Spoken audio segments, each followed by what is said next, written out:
최근에 민생, 정책 행보를 이어가고 있는데 이번에는 광복회, 대한노인회를 연이어 방문했거든요. 네. 어떤 행보를 보십니까? 어차피요, 선거는 우리 진영의 표만 갖고 당선될 수가 없어요. 첫 번째는 중도로 확장을 해야 되고요. 그리고 합리적인 보수나 우파 쪽에 지지도 받아야 결국엔 당선이 될 수가 있습니다. 우파 쪽의 지지를 받지 않더라도 우파 후보에게 표가 덜 가도록 노력을 하는 것이 진보 진영에 있는 후보가 해야 될 일이라고 생각됩니다.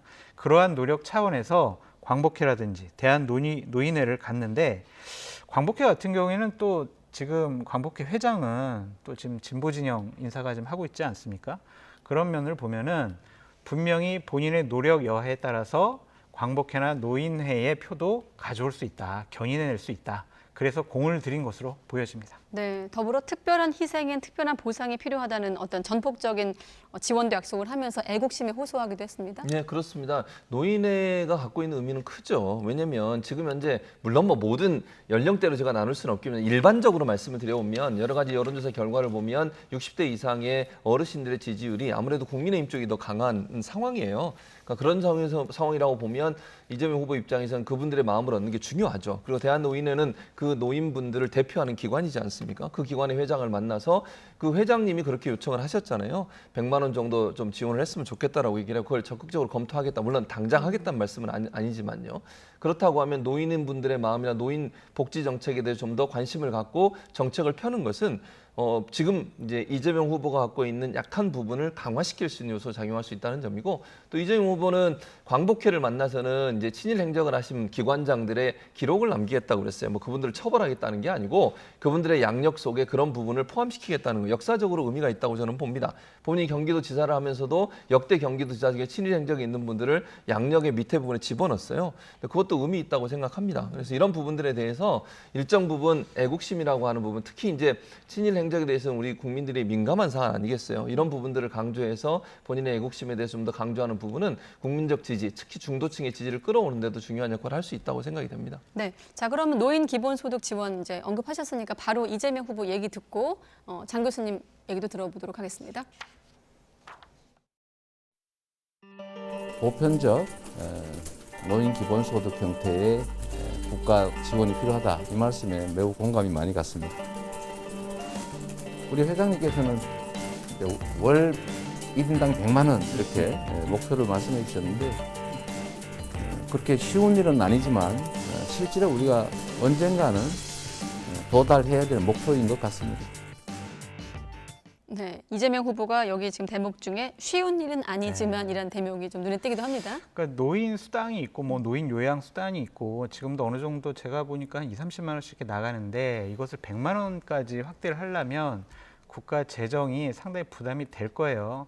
하지만 바로 지금 눈앞에 표가 있는데 거기서 절대로 안 됩니다. 그거는 국가 재정상 불가능한 일입니다. 할 수가 없잖아요. 네. 그러니까 본인도 언젠가는 도달해야 될 일입니다 라고 하면서 여지를 남겨둔 거라고 보여지고요. 저는 자꾸 이재명 후보가 정책적인 부분을 강조하는 게, 저는 준비된 대통령 후보입니다 라는 거를 좀 강조하려고 하는 모습이 하나가 있고, 네. 또 하나는 본인을 괴롭히고 있는 대장동 이슈에서 조금 이슈 전환을 하려고 하는 의도도 있는 것 같아요. 근데 하지만 준비되지 않은 여러 가지 정책들을 툭툭 던지는 것은 오히려 저는 준비되지 않은 대통령 후보입니다라는 자기 고백으로 보여집니다. 예를 들면 얼마 전에 있었던 음식점 총량제라든지 주 4일제 근무제라든지 이런 것도 그냥 한번 던져보고 지금 한 건 아니고요. 저희가 조금 더 논의를 해보고 연구를 해보겠습니다. 이런 식으로 한 발 빠졌거든요. 이것은 오히려 준비 안 됐다라는 자기 반증이라는 생각이 듭니다. 또 하나 좀 비판을 하고 싶은 게, 네. 역대 기관장들의 친일 행적에 대해서는 좀 조사와 기록을 적어놔야 된다라고 얘기를 했는데, 친일하면 안 되죠. 정말 우리가 이거는 배격을 해야 될 문제입니다. 근데 이건 전 또 하나의 선동이라고 보여져요. 만약에 우파 쪽에서 모든 대선 후보는 욕설한 부분에 대해서 기록을 남겨야 됩니다. 모든 대선 후보는 정과에 대해서 음주와 특히 검사 사칭이라든지 이런 정과에 대해서 다 기록에 남겨야 됩니다 라고 하면 어떡할 겁니까?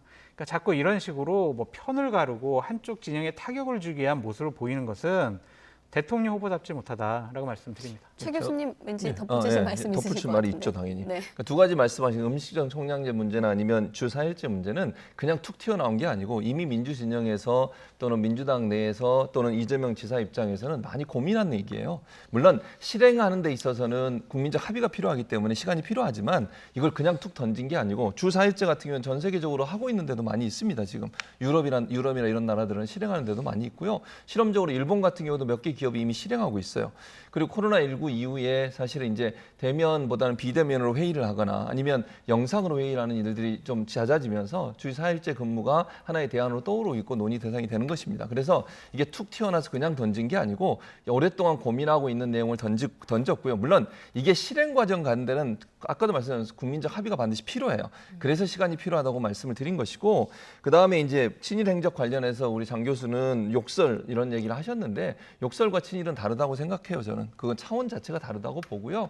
친일 행적을 편을 가르는 게 아니고 이런 거잖아요. 어떤 기념물 예를 들어 친일 그 일본이 일제 때 만들어 놓은 기념물을 없애거나 뭐 예를 들면 뭐 그냥 무너뜨려 버리거나 이러지 네. 않고 거기다 그냥 기록을 남기는 거예요. 그러니까 국민들이 알아야 되는 거잖아요. 그리고 뭐 예를 들면 그 범죄 경계나 이런 건 다 이미 기록에 남아 있는 겁니다. 그거는. 그러니까 누구든지 예를 들어서 찾아보면 나올 수 있는 부분이고요. 그런 차원이기 때문에 친일 행적이라고 하는 것은 그분의 어떤 업적과 일적 중에 그런 부분이 있다는 것을 기록하는 것이니까 그게 저는 문제라고 보지 않고요. 편을 나누라는 게 아니라고 봐요. 그냥 예를 들면 편을 나눈다고 하면 그럼 진보 보수하고 나눠서 보수가 훨씬 친일이 많다 이런 전제를 갖고 말씀을 하시는 건데 그런 개념의 문제가 아니고 누구든 친일 행적이 있는 사람에 대해서 그 기록을 남긴다고 하는 것이니까 그건 교육적 차원에서 필요하다고 봅니다. 그렇게 되면요, 좀 확대하자면 전직 대통령들과 관련해서도 밑에다가 그럼 이분은 뇌물을 받아 먹었습니다. 이분은 아들이 감옥 갔습니다. 이런 기록들을 다 적자고 요구할 수가 있어요. 그러니까 이게 소모적인 논쟁이다라고 말씀드리고 싶고 뭐 음식점 총량제라든지 주 4일제가 갑자기 생각해서 툭 튀어나온 게 아니다라고 얘기를 하셨는데 음식점 총량제 같은 경우에는 본인이 아차 싶으니까 다음 날 제가 성남시장 때 잠깐 생각해봤던 겁니다. 지금 하려고 하는 건 아닙니다. 이런 식으로 후퇴했잖아요. 그리고 주 4일제 같은 경우는요. 이걸 하려면은 노동법을 상당히 많이 고쳐야 되고 이 법의 혜택을 많이 받는 부분은 결국엔 대기업에 다니시는 분, 공무원 이런 분들만 혜택 받아요. 정말 하루하루 일당으로 먹고 사는 분들 같은 경우에는 이 부분에 해당이 되질 않아요. 오히려 노동자들의 임금을 더 하락시킬 수가 있고 상대적인 박탈감을 더 확대시킬 수가 있다. 네. 그러니까 물론 더 논의를 해봐야 되겠지만 이런 것들은 좀 신중하게 꺼내시는 게 어떨까라는 생각이 듭니다. 여기에 대해서 이제 순서상으로는 최 교수님 말씀 들을 네. 차례인데 한마디만 제가 얹으면 그러니까 이제 정리하면 논쟁적인 어떤 정책 선점을 좀 이어가는 행보를 이재명 후보가 보이고 있습니다. 앞서 보신 대로 지금 예산 전국에서도 이재명 후보가 던진 어떤 재난지원금 놓고 여야가 충돌을 하고 있기도 하고요. 근데 거기에 대해서 장 교수님은 이제 이슈 선점에는 성공을 했지만 준비되지 않은 오히려 모습을 보이고 있다고 했는데 덧붙여서 어떻게 보십니까? 준비되지 않은 게 아니고 지금 장 교수 말 그대로예요. 장 교수가 뭐라고 했냐면 이런 부분에서 논의가 필요한 부분이라 하는 거. 그걸 이제 던진 거예요. 그러니까 본인이 예를 들면 이재명 후보가 오랫동안 고민하고 있었던 문제인데 이게 사회적 합의를 이루는 데는 시간이 필요한 거고 그 과정을 하기 위해서 던진 거라고 저는 봐요. 그러니까 이게 던져놓으니까 사실은 여론이 많이 있고 사람들의 생각도 나오고 야당의 반대도 있고 이런 거 아니겠어요? 그걸 국민들이 판단하는 거죠. 그러니까 주 4일제든 음식적 총량제 문제이든 여러 가지 부정적인 부분도 있고 긍정적인 부분도 분명히 있을 거예요. 그걸 네. 어떻게 잘 조율해서 원하는 그러니까 정말 온 국민에게 혜택이 될 수 있는 부분으로 갈 거냐 하는 부분을 논의하는 과정인 거니까 그건 저는 긍정적으로 평가해요. 그것마저도 얘기 안 하는 건 아니라고 생각해요. 예를 들면 우리가 미래로 가기 위해서 필요한 어떤 정책들을 얘기할 때 한 번도 시행해보지 않았지만 그것이 우리 사회에 어떤 변화를 가져올지에 대해서 의제를 던지고 그 의제에서 논의하는 과정을 갖는 것은 저는 필요하다고 보기 때문에 네. 장 교수가 얘기했듯이 그걸 이재명 후보가 던져서 국민적 합의를 이끌어내서 논의하고 토론하고 이런 과정이 필요하다고 저는 보고 아까 그 친일 행적 가지고 계속 이제 얘기를 하시는데 뭐 범죄 경력 이런 그런 거하고 친일 행적의 문제는 명확하게 이제 우리가 뭐 민족 연구하는 부분이나 민족에 관련된 여러 가지 과거에 대해서 연구하는 이런 단체나 이런 데서 하고 있잖아요. 근데 그런 부분은 사실 뭐 범죄 형력이나 아니면 예를 들어서 대통령의 전직 대통령들의 아들에 관한 문제는 이미 우리가 인식하고 다 알고 있는 거잖아요. 근데 네. 친일 행적은 잘 모르는 게 많아요, 사실은. 그런 부분들에서 기록을 남긴다는 의미는 앞으로 이런 부분들이 역사적으로 우리가 그런 행동을 하면 안 된다고 하는 것을 국민들이 인식하고 또 인지할 수 있는 데 도움을 주는 역할이 있기 때문에 그런 네. 점에서 필요하다고 생각을 합니다. 네. 정책과 관해서 좀만 말씀드릴게요. 네, 짧게 자꾸, 시간 드릴게요. 예, 네. 정책을 얘기하는 건 좋습니다. 근데 제일 중요한 거는 현실 가능성이 있느냐, 예산을 뒷받침할 수 있느냐 이거예요.